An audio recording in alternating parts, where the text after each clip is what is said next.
নমস্কাৰ বন্ধুসকল তোমালোকে যদি কৰোনা ভ্যাকসিনেশন সাৰ্টিফিকেট মোবাইলত যদি পোৱা নাই আৰু ভ্যাকসিনেশন লোৱা যদি বহুত দিন হৈ গল বাই পোষ্টত তথাপি যদি পোৱা নাই ভিডিওটো শেষলৈ চাই থাকক তোমালোকৰ গুটেইটা প্ৰবলেম সলভ হৈ যাব তোমালোকে চাই আছা টাৰ্নছ উইথ এছ কোছাৰী ইউটিউব চেনেলটো সাবস্ক্ৰাইব কৰি লওক আৰু কাষত থকা বেল আইকনটো প্ৰেছ কৰি ল'ব আগলৈ এনেকুৱা টাইপৰ ইনফৰমেটিভ ভিডিও পাই থাকিব কৰোনা ভ্যাকসিনেশন সাৰ্টিফিকেট কেনেকৈ ডাউনলোড কৰিব পাৰিবি এটোৰ ওপৰত মই অলৰেডি ভিডিও এটা বনাই থৈছো আই বাটনত মই ভিডিওটোৰ লিংক দি দিছো তোমালোকে তাত গৈ ভিডিওটো চাই লব পাৰিবা আজি মই কৰোনা ভ্যাকসিনেশন সাৰ্টিফিকেটত গভৰ্ণমেণ্টৰ ফালৰ পৰা কি নতুন এটা আপডেট আহিছে হেতু কথাহে তোমালোকক দেখাব আছো তো বলক ভিডিওটো আৰম্ভ কৰো আই বাটনত দিয়া ভিডিওটোত এইখিনি প্ৰসেস প্ৰপাৰলি দিয়া আছে যেহেতু মই এইখিনি ফাষ্ট ফৰৱাৰ্ড কৰি দিছো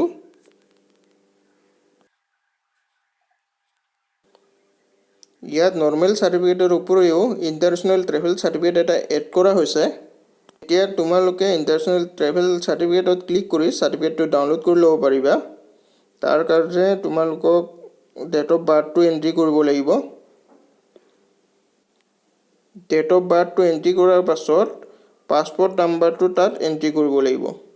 যিসকল ইন্টাৰনেশ্যনেল ট্ৰেভেল কৰে সেইকেইটা মানুহৰ পাছপোৰ্ট থাকিবই তো পাছপোৰ্টটো এন্ট্ৰি কৰিব লাগিব তাৰপিছত নেক্সট টিক বক্সটো টিক কৰি সাৰ্টিফিকেটটো ডাউনলোড কৰি ল'ব পাৰিবা